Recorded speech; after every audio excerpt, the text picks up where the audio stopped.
hello guys, welcome කියලා පිළිගන්නවා සෑම දෙනාම. අපි යමු කෙලිම වීඩියෝ එකට. මම සිද්ධ වෙන්නේ මේ ඩෙල්ටා එයාර් ගුවන් සමාගමට අයත් Airbus 330-300 වර්ගයේ ගුවන් යානයක. ගුවන් යානය normal විදිහටම සාමාන්‍ය ටේක් ඔෆ් එකක් කරනවා. ගුවන් යානය ගුවන්ගත වෙලා සුළු වෙලාවකට පස්සේ මේ යානයේ වම්පස් එන්ජිමේ දෝෂයක් නිසා ගිනි ගැනීමට ලක් වෙනවා. තොරබර මේ වීඩියෝ එකේ මේ පේන ආකාරයට සම්පූර්ණයෙන්ම වම්පස් එන්ජිමේ තමයි මේ ගින්න ඇති වෙන්නේ. ඉන්නේ මේ ගිනි ගැනීමේ පසුව එන්ජිමෙන් පිට වූ කැබලි සහ ඒ ගින්න නිසා මගේ අතර යම් භීතියක් ඇති වෙනවා. අපිට වීඩියෝ එකේ බලා ගන්න පුළුවන්. ඒ සාමාන්‍ය දෙයක් මිනිස්සු බය වෙනවා. මේ වගේ අනික මේක රාත්‍රී කාලයේ සිදු වෙන්නේ. එතකොට මේ පේනවත් ඇති මේ ෆ්ලේම් එක බලන්න අපිට පේන ඇති මේ අන්තර පේනවා. ඒ නිසා මේ සාමාන්‍ය මගින් ඉතා භීතියකට ලක් වෙලා තියෙනවා. හැබැයි මෙම යානාව Airbus 330 වර්ගයේ නවීන මේ ට්වෙන් එන්ජින් තියෙන ගුවන් යානාවක්. මෙම ගුවන් යානයට පුළුවන් ඇත්තටම තනි එන්ජින් එකකින් පවා ආරක්ෂිත ලෙස ගොඩබෑමක් කරන්න හැකියාව තියෙනවා.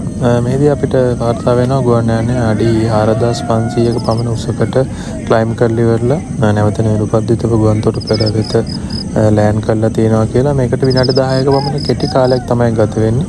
තොර ගුවන් යානය මේ ගොඩබස්වන අවස්ථාවේදී පැසෙන්ජර්ස්ලා 227ක්, ක්‍රූ එක 14ක් සහ එතකොට ටෝටල් එක 286ක් වගේ පිරිසක් ඉඳලා තියෙනවා ගුවන් යානයේ ඔන් බෝඩ්. ඊට පස්සේ මේ සියලුම දෙනා ආරක්ෂිතව ගොඩබස්වල තියෙනවා.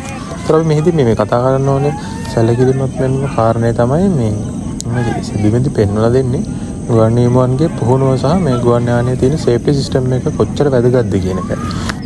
तो टेक्निकली ගත්තොත් එimhe අපිට මේකේ තියෙන විශේෂම සංසිද්ධිය තමයි මේ ගුවන් යානයේ මේ පිටත මේ වම්පස ගින්න ඇති වුණාට පස්සේ එන්ජින් එකේ ගුවන් නියමුවන්ට පුළුවන් ගුවන් යානයේ ඇතුලේ ඉඳලා මෙම ගින්න මේ කියන්නේ ගුවන් යානයේ අනිත් කොටස් වලට යන්න නැති වෙන්න පාලනය කරන්න. ඒතකොට මෙහිදී ඔබට පේනවා මේ වීඩියෝ එක දකින ආකාරයට ඔවුන් හොඳට ගින්න පාලනය කරලා ඉවරලා මේ මෙහිදී සාර්ථක ගොඩබෑමක් සිදු කරලා තියෙනවා. ඒ වගේම ගුවන් නියමුවන් පුහුණුවේදී එක්සර්සයිස් එකක් තියෙනවා. ඔයාලා දන්නවද simulated engine failure after take off කියලා මෙම නැත්නම් මේක අඳුනනවා අපි මේ FATO කියලා ඉවරලා ගුවන් යානයේ සාමාන්‍ය විදිහට ගුවන්ගත වෙලා මෙම සිදුවෙන විදිහටම සාමාන්‍ය එයාක්‍රාෆ්ට් එක අප්ින් කොටසේදී මේ වුන් ගුවන් යානයක සිමියුලේටඩ් විදිහට එන්ජින් එක ෆේල් වුණා කියලා ඩික්ලෙයාර් කරලා ඉවර වෙලා ආයි වුන් අංශ 360ක ටර්න් එකක් කරගෙන ඉවරලා එම රන්වේ එකේම ඔපොසිට් රන් එකේ ඇවිල්ලා ලෑන්ඩ් කරනවා.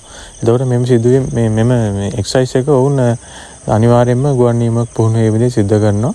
අපිට පේනවා ඇති මේවැනි මේ පුහුණු වීම නිසා සහ මෙම සේෆ්ටි ෆීචර්ස් හින්දා මොන වගේ මේ ගුවන් අනතුරක් වෙන්න ගියප එකක් අද වැළකීලා තියෙනවා කියලා ඉවරලා. බලමු මෙම ගුවන් අනතුරේ නිල වාර්තාව NTSB එකකින් තව කිහිප දිනකින් නිකුත් කරයි. එහිදී ඔව් මොකද්ද කියලා තියෙන්නේ කියලා මේ සිදුවීම සම්බන්ධයෙන් බොහොම ස්තුතියි වීඩියෝ එක නැදී සිටියට. අපි තව වීඩියෝ එකකින් මේ විදිහට හම්බෙමු. ආරාධනා කරනවා වීඩියෝ එක ලයික් කරන්න, ෂෙයා කරන්න, ඔයාලගේ යාළුවන්ටත් බලන්න. සුබ දවසක්.